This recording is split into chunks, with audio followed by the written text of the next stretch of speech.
China ப்ராடக்ட்ஸை pan பண்ண முடியுமா? ஏன் பேன் பண்ண முடியாது? உலக நாடுகள் ஏன் சப்போர்ட்டுக்கு வரமாட்டாங்க? நம்மளால ஏன் டிக்டாக்கை கூட பேன் பண்ண முடியல? இந்தியா நாளைக்கு வல்லரசாக முடியுமா? சைனா நாளைக்கு வல்லரசாக முடியுமா? இதைத்தான் இன்றைய பதிவில் நம்ம பார்க்க போகிறோம். மீண்டும் தூரலில் உங்களை சந்திப்பதில் மிக்க மகிழ்ச்சி. நான் போன டாப்பிக்கில் சொல்லியிருந்தேன், இந்தியா ஏன் சைனாவை ரொம்ப டிபெண்ட் பண்ணியிருக்கு, உலகம் ஏன் சைனாவை ரொம்ப டிபெண்ட் பண்ணியிருக்கு அப்படின்ட்டு. அதை என்னன்னு நம்ம கொஞ்சம் சுருக்கமாக அந்த வீடியோவில் பார்த்துக்கலாம்.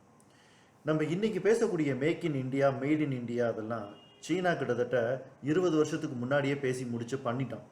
நம்ம இன்னைக்கு தான் யோசிக்க ஆரம்பிச்சிருக்கோம். ஆனால் நம்ம என்ன சொல்லிட்டு இருக்கோம்? அடுத்த வல்லரசுன்னு பேசிட்டு இருக்கோம். அது அவ்வளோ ஈஸியாக சாத்தியம் கிடையாதுங்க. சைனா என்ன பண்ணியிருக்கான்னு நான் சொல்கிறேன். இன்னைக்கு விவசாயத்துக்கு தேவையான விதைகள் அவங்ககிட்ட இருக்குது. மேனுஃபேக்சரிங் அவனால் எந்த ப்ராடக்டையும் பண்ண முடியும். அவனுக்கு தேவையான டெக்னாலஜி அவன்கிட்ட இருக்குது. ஆக்யூமெண்டட் இன்டெலிஜென்ஸ் சொல்லக்கூடிய ஏஐ டெக்னாலஜி அவங்ககிட்ட இருக்குது. அவனால் எந்த ப்ராடக்டையும் மேனுஃபேக்சர் பண்ண முடியும், சீப்பாக பண்ண முடியும். உலக நாடுகள் எல்லாம் அவங்கள தான் டிபெண்ட் பண்ணியிருக்கோம். நம்ம இன்றைக்கி நம்ம உடம்பு சரியில்லைன்னா வாங்கக்கூடிய மாத்திரை, இந்த மாத்திரைக்கு தேவையான இன்க்ரெடியன்ஸ், அதாவது ஏபிஐன்னு சொல்லக்கூடிய அந்த இன்க்ரெடியன்ஸ், ஏபிஐன்னு உங்களுக்கு புரிகிற மாதிரி சொல்லணும் அப்படின்னா, இன்றைக்கி நம்ம யூஸ் பண்ணக்கூடிய குரோசின், இந்த குரோசினோட ஏபிஐ பார்த்தீங்கன்னா பேராசிட்டமால். இந்த மாதிரி கிட்டத்தட்ட நம்ம முக்கியமாக இம்போர்ட் பண்ணக்கூடிய 300 ஏபிஐயில் கிட்டத்தட்ட 70% நம்ம சைனா டைம் தான் வாங்குகிறோம். ஸோ அவ்வளவு சுலபமாக நம்ம சைனாவை ஒதுக்கிட முடியாது. உலக நாடுகள், இந்தியா மட்டும் இல்லை, உலக நாடுகள் யாருமே ஒதுக்க முடியாது. சரி, இதெல்லாம் ஒரு பக்கம். சைனா ஒவ்வொரு கண்ட்ரிலையும் அளவுக்கு அதிகமான இன்வெஸ்ட்மெண்ட் பண்ணியிருக்காங்க. சொன்னால் நம்ப மாட்டீங்க, இந்தியாவில் கிட்டத்தட்ட இருக்கக்கூடிய 30 யூனிகார்ன் கம்பெனியில் 18 கம்பெனிக்கு மேலே சைனா இன்வெஸ்ட் பண்ணியிருக்காங்க. சொன்னால் உங்களுக்கு ஷாக்கிங்காக இருக்கும். நான் லிஸ்ட்டு சொல்கிறேன் பாருங்கள் உங்களுக்கு, எந்தெந்த கம்பெனிலாம் சைனா இன்வெஸ்ட் பண்ணியிருக்காங்கன்னு சொல்லிட்டு. நம்ம யூஸ் பண்ணக்கூடிய பேடிஎம், அப்புறம் Big Basket, Zomato, Swiggy, policy Bazaar, OYO hotels, Ola, ட்ரீம்11, Delhivery, Rivigo, Udaan, Byju's, Practo, share chat, Meesho, CarDekho, இப்படின்னு உங்கள் இன்வெஸ்ட்மெண்ட் லிஸ்ட்டு நீண்டுக்கிட்டே போகுது. நம்ம பேச அதிகமாக ஃப்ளைட் டிக்கெட் புக் பண்ணுறதுக்கு யூஸ் பண்ணக்கூடிய மேக் மை ட்ரிப், இதில் 2016 $180 மில்லியன் இன்வெஸ்ட் பண்ணியிருக்காங்க. அங்கே சைனாவில் இருக்கக்கூடிய ஒரு பெரிய ட்ராவல் கம்பெனி, சி ட்ரிப் அப்படின்னு சொல்லிட்டு, சி ட்ரிப் இன்டர்நேஷ்னல் அப்படின்னு சொல்லிட்டு ஒரு பெரிய ட்ராவல் கம்பெனி மேக் மை ட்ரிப்பில் இன்வெஸ்ட் பண்ணியிருக்காங்க. இந்த மேக் மை ட்ரிப் கோஇபிபோவை மெர்ஜ் பண்ணுறதுக்கு ட்ரை பண்ணாங்க கோஇபிபோவோட. இந்த கோஇபிபோவில் யார் இன்வெஸ்ட் பண்ணியிருக்காங்கன்னு பார்த்தீங்கன்னா, அடுத்தது டிரான்சென்ட் அப்படின்னு சொல்லக்கூடிய ஒரு பெரிய சீன நிறுவனம், நாஸ்பெர், டிரான்சென்ட் 2 பேர் சேர்ந்து இன்வெஸ்ட் பண்ணுறாங்க கோஇபிபோவில். இந்தியாவில் யார் அதிகமாக இன்வெஸ்ட் பண்ணியிருக்காங்கன்னு பார்த்தீங்கன்னா, அலிபாபா, டிரான்சென்ட், ஆண்ட் ஃபினான்ஷியல், அதுக்கப்புறம் பைட் டான்ஸ் அப்படின்னு சொல்லிட்டு இந்த 4 கம்பெனி இந்தியாவில் அளவுக்கு அதிகமான இன்வெஸ்ட்மெண்ட் பண்ணியிருக்காங்க. இந்தியாவில் கிட்டத்தட்ட போன வருஷம் மட்டும் $2 பில்லியன் இன்வெஸ்ட் பண்ணியிருக்காங்க இந்தியாவில் மட்டும். இவங்க லாஜிஸ்டிக்ஸ், ஆட்டோமோட்டிவ், இ-காமர்ஸ் அப்படின்னு அவ்வளவு செக்டார்லேயும் இன்வெஸ்ட் பண்ணியிருக்காங்க இந்தியாவில். இப்போ இந்த செக்டாரில் இந்தியாவை, சைனாவை பேன் பண்ணுன்னு சொல்கிறோமே, அப்போ இந்த கம்பெனிஸ்லாம் நம்ம என்ன பண்ணணும்? இந்த மார்ச் மாதம் கிட்டத்தட்ட 1.01% ஷேர் ஹெச்டிஎஃப்சியில். இந்த 1.01%ங்கிறது கேட்கறதுக்கு வேணால் சின்னதாக இருக்கலாம், ஆனால் அந்த தொகை ரொம்ப பெருசு. இந்த 1.01% ஷேர் அவன் வாங்கினதுக்கப்புறம் இந்தியா இல்லை எந்த கண்ட்ரி இனிமேல் டைரெக்டாக பெரிய அமௌண்ட்லாம் இன்வெஸ்ட் பண்ண முடியாது, it should be channelled through SEBI அப்படின்லாம் இப்போ பேசுகிறோம் நம்ம. இதெல்லாம் ஏன் நம்ம கோட்டை விட்டோம்? இத்தனை நாளாக ஒரு பர்டிகுலர் கண்ட்ரி நம்ம நாட்டில் இவ்வளவு இன்வெஸ்ட்மெண்ட் பண்ணிட்டு வந்துட்டு இருக்கோம் அப்படின்னா நம்ம என்ன பண்ணிக்கிட்டு இருந்தோம்? கிட்டத்தட்ட 75 ஸ்டார்ட் அப் கம்பெனியில் இன்வெஸ்ட் பண்ணியிருக்கான் சைனா. 75 ஸ்டார்ட் அப் கம்பெனி குறைஞ்சபட்சம். இது 10வது பெரிய பெரிய கம்பெனியில் ஷேர் வேற வாங்கி வச்சிருக்கான். இவ்வளவு இன்வெஸ்ட்மெண்ட்டையும் நம்ம ஓவர் நைட்டில் வேண்டான்னு சொல்ல முடியுமா?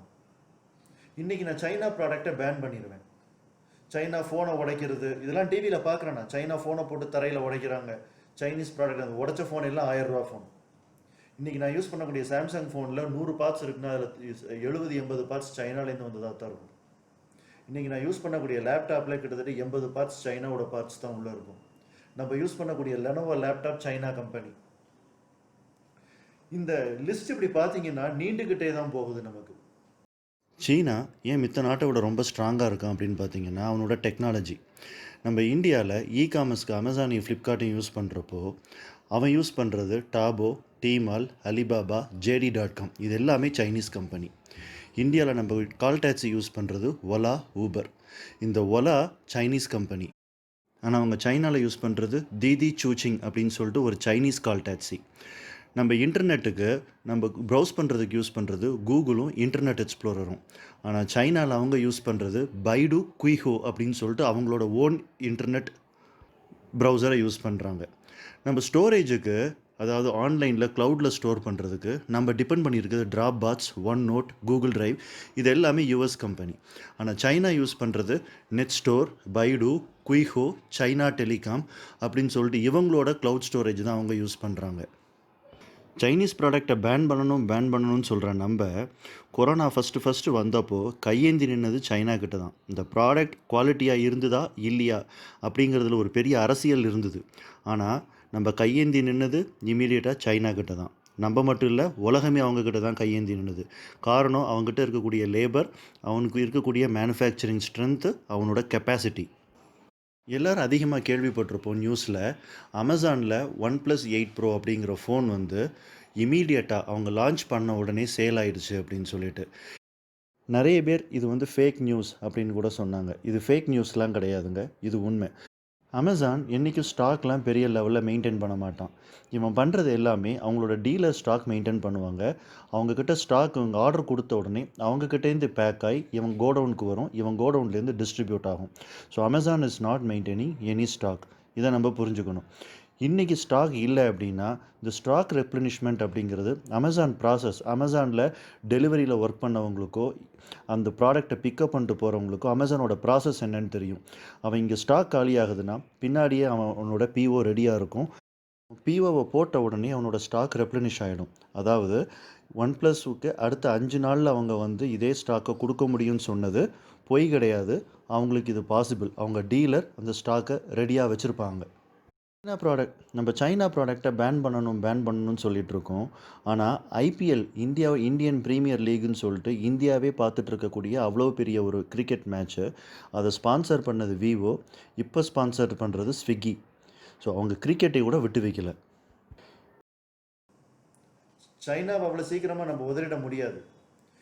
சைனா இந்தியாவில் கிட்டத்தட்ட நம்ம வீட்டில் யூஸ் பண்ணக்கூடிய அநேக சாமான்கள் சைனாலேருந்து யூஸ் பண்ணக்கூடிய, நம்ம வீட்டில் யூஸ் பண்ணுற விளக்கமாறுலேருந்து, செருப்புலேருந்து, ட்ரக்குக்கு நான் யூஸ் பண்ணக்கூடிய டயர் கூட சைனாலேருந்து வருது. இப்படி இருக்கும்போது நான் சைனா ப்ராடக்ட் நாளையிலேருந்து யூஸ் பண்ண மாட்டேன்னு சொல்கிறோம். கவர்மெண்ட்டு சைனாவோட இவ்வளோ தூரத்துக்கு அங்கே பார்டரில் டென்ஷன் இருக்குது. அது நம்ம எல்லாரும் உட்காந்து இவ்வளோ சீரியஸாக பேசிக்கிட்டு இருக்கோம் சைனா ப்ராடக்டை பேன் பண்ணணுன்ட்டு. இந்த டிக்டாக் ஏன் இந்தியாவில் பேன் பண்ண முடியாது?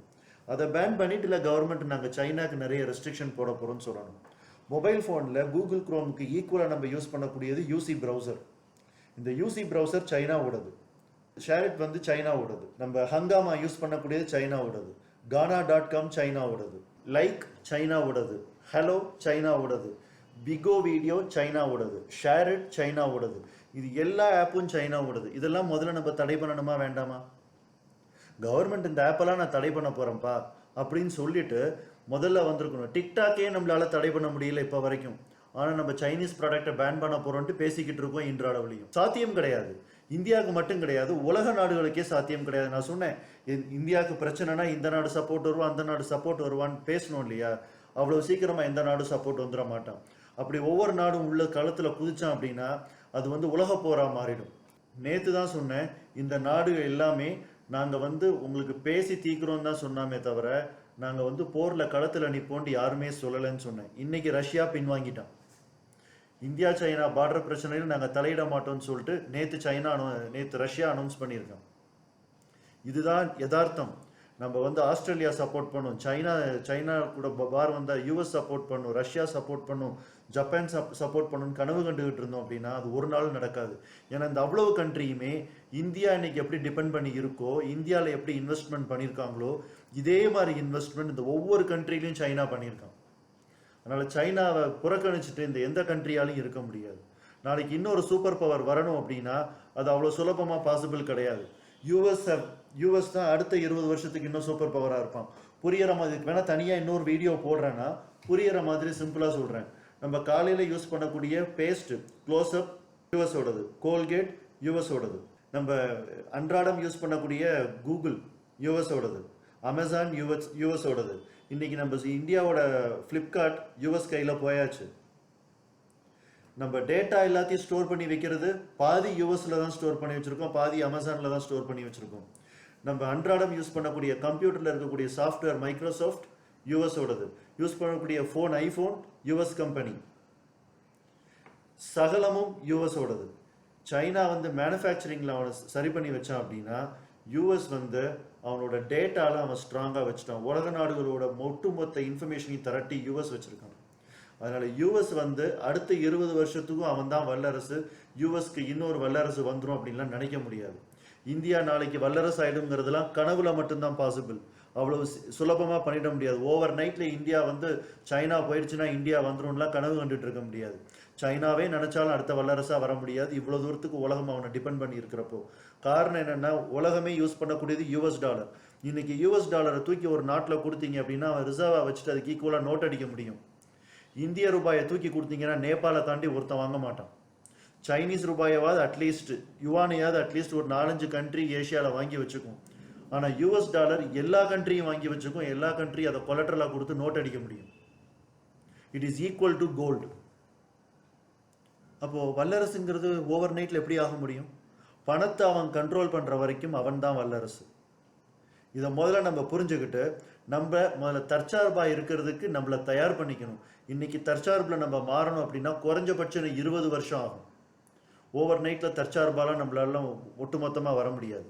இன்னொன்று, இந்த சைனாலேருந்து அவங்க ப்ரொடக்ஷன் மூவ் பண்றதுக்கு ஒரு ஸ்ட்ராட்டஜியாக கூட இருக்கலாம். உலக நாடுகள் எல்லாமே எந்த நாடு அளவுக்கு அதிகமாக உற்பத்தி பண்றோமோ, நான் மறை நீர்னு ஒரு டாபிக் போட்டிருந்தேன், விர்ச்சுவல் வாட்டர்னு. அதை கொஞ்சம் பாருங்க, பார்க்காதவங்க அதை கண்டிப்பாக பார்த்துருங்க. இந்த விர்ச்சுவல் வாட்டரில் என்ன சொல்லியிருக்கேன், எந்த நாடு அளவுக்கு அதிகமாக ப்ரொடக்ஷன் பண்ணுறாங்களோ அவங்க அந்த எக்ஸ்போர்ட்டோட சேர்த்து தண்ணியும் அனுப்பிச்சிட்டு இருக்காங்கன்னு சொன்னேன். இன்னைக்கு அளவுக்கு அதிகமாக இந்தியா எக்ஸ்போர்ட் பண்ணிட்டு make in India, made in இந்தியான்னு சொல்லிட்டு சகலமும் செருப்புலேருந்து ஏரோப்ளைன் வரைக்கும் நான் நம்ம நாட்டில் தயார் பண்ணுறோம் அப்படின்னா இன்னும் 20 வருஷம் கழிச்சு நம்ம நாட்டில் தண்ணி கிடையாது. இன்னும் 20 வருஷம் கழிச்சு உலகத்தை தீர்மானிக்க போகிற பொருளாதாரம் தண்ணீர் பொருளாதாரம். யார்கிட்ட சோறு இருக்கோ, யார்கிட்ட தண்ணி இருக்கோ அவன் தான் வல்லரசு. இப்போ அதை நோக்கி தான் உலகமே பயணிச்சுக்கிட்டு இருக்கு. இந்த டைம்ல நான் வந்து ஓவர் நைட்ல ப்ரொடக்ஷன் எல்லாத்தையும் இந்தியாலே பண்ணிப்பேன், அவ்வளவு டெக்னாலஜி இந்தியாலே பண்ணிப்பேன்னு சொன்னோம் அப்படின்னா நம்மளை விட நாளைக்கு கையேந்தக்கூடிய நாடு எந்த நாடும் இருக்காது. விவசாயத்தில் முதல்ல நம்ம ஸ்ட்ராங் ஆகணும் இந்தியாவில். இதுதான் டைம். விவசாயத்தில் நம்ம இப்போ ஃபோக்கஸ் பண்ணி அவ்வளவு விதைகளையும் நம்ம கையகப்படுத்துகிற வரைக்கும் நம்மளால இன்னொரு கண்ட்ரியை டிபெண்ட் பண்ணாமல் வாழ முடியாது. மான்சான்டோ அப்படின்னு ஒரு கம்பெனி அவ்வளவு விதைகளையும் தன்னாக கையகப்படுத்தி வச்சிருக்கான். அந்த கம்பெனியை பற்றி இன்னொரு நாள் நான் வீடியோ தெளிவாக போடுறேன் உங்களுக்கு. மீண்டும் தூரலில் உங்களுடன் இணைவதில் மிக்க மகிழ்ச்சி.